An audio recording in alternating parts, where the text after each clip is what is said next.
Oh, vous êtes là! C'est Viking pour Culture Pop. Aujourd'hui, petit bonus sur la génération Star Wars et science-fiction. On va découvrir en quelques minutes dessinateurs et créateurs de magazines. Allez, c'est parti!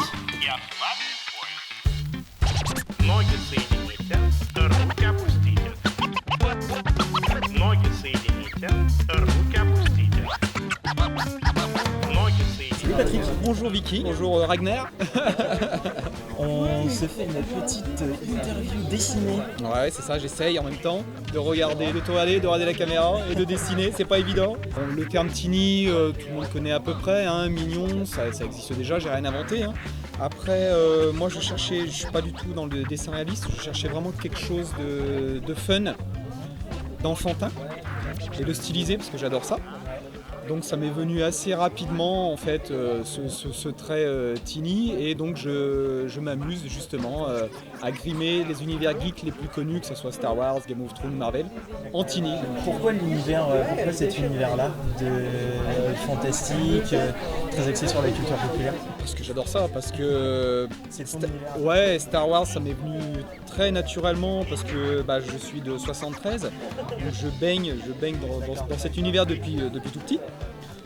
Et encore une fois, oui, ça m'est venu très, très naturellement. Après, ce que je te disais, je marche au feeling, donc je vais dessiner vraiment tout ce qui va me plaire.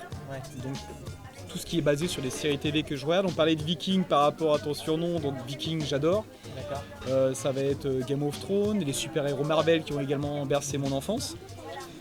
Et puis voilà, en fait, je m'amuse quoi. Le Teeny World, c'est une équipe et c'est avant tout du fun. Okay. C'est avant tout du fun. Et si ça plaît au public et aux gens qui viennent me voir, tant mieux.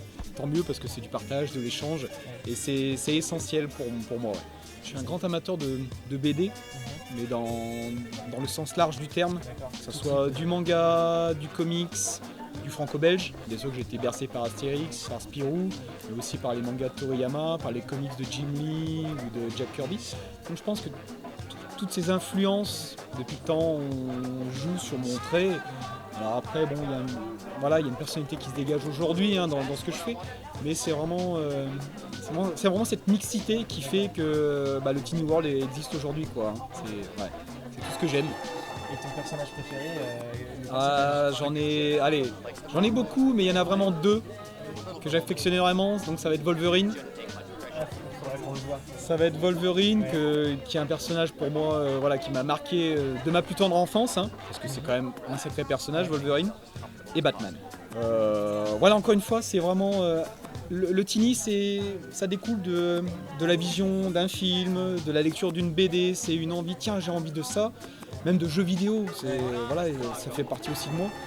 Et si ça marche, tant mieux, si ça touche les gens, c'est ça quoi. Ouais, merci Patrick. De rien, moi ça me fait plaisir de vous avoir reçu sur mon stand.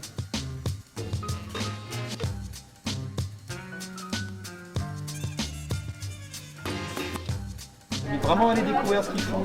Le stand est sur la page là-bas. Allez-y et n'hésitez pas à parler d'eux parce que moi je suis derrière tout ce qu'ils font, des projets en commun. Et honnêtement, il faut y aller. Bonjour Nicolas, bonjour Olivier. Vous êtes les éditeurs des magazines Geek et Bricks, c'est bien ça? Tout à fait. Bonjour, Bonjour. Culture Pop. Merci. Est-ce que vous pouvez nous en dire un peu plus déjà sur Geek, le magazine, de quoi il parle, sa ligne éditoriale?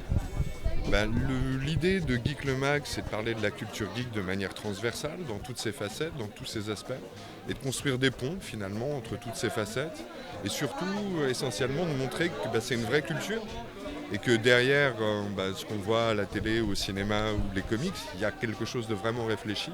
Il y a des liens qui sont tissés entre chaque œuvre et une culture plus académique et plus générale. Donc on essaye de maintenir et de promouvoir cette image d'une culture geek érudite. Concernant Bricks, du coup, quelle est la différence avec justement Geek le Mag? Alors Brick, c'est un petit peu différent, c'est un magazine pour la famille. Alors ne partez pas tout de suite en courant, hein. Vous n'êtes peut-être pas encore complètement concerné, mais vous le serez bientôt. En fait, non, l'idée c'était véritablement au départ du concept de partir de l'idée que les geeks d'hier sont les parents d'aujourd'hui, hein, puisqu'il faut quand même voir que cette année on fête les 40 ans notamment d'un univers évidemment qui porte beaucoup de choses en lui, c'est l'univers de Star Wars. Et que voilà, quelqu'un qui a découvert Star Wars en 1977, il est certainement papa, voire même presque grand-père. Et que en partant de ce constat-là, on avait envie de raconter en fait ces cultures sous un angle différent, avec une approche qui permettrait d'avoir un magazine qui traînerait sur une table de salon et qui serait aussi bien lu par les parents que par les enfants. Donc on a vraiment dans le choix des sujets une orientation un peu différente. Et puis le format du magazine, c'est un format plus livre, puisqu'en fait il fait 144 pages. Vous verrez que c'est très épais. Vous avez vraiment vous en avez pour votre argent. Et donc l'idée, c'est d'avoir vraiment le temps de raconter des choses sur la durée, c'est-à-dire que vraiment on prend le nombre de pages qu'il faut et on prend le temps de vraiment avoir des rédacteurs qui construisent leur article en étant un petit peu plus déconnectés de l'actualité, là où Geek le Mag est plus dans l'actualité. Geek, on le trouve en kiosque tous les 2 mois. Et Brix, on le trouve sur notre site mudpop.fr et on peut l'acheter aussi également dans toutes les conventions auxquelles on vient participer. Merci beaucoup messieurs, et on va essayer de passer le message pour faire découvrir à tout le monde ces 2 magnifiques magazines.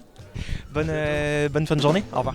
J'espère que ces vidéos vous ont plu. Moi j'ai passé un super moment à la génération Star Wars et science-fiction. Merci à toutes les personnes qui ont joué le jeu et toutes les personnes qui m'ont aidé à réaliser ces reportages. On se retrouve très vite. Allez, salut!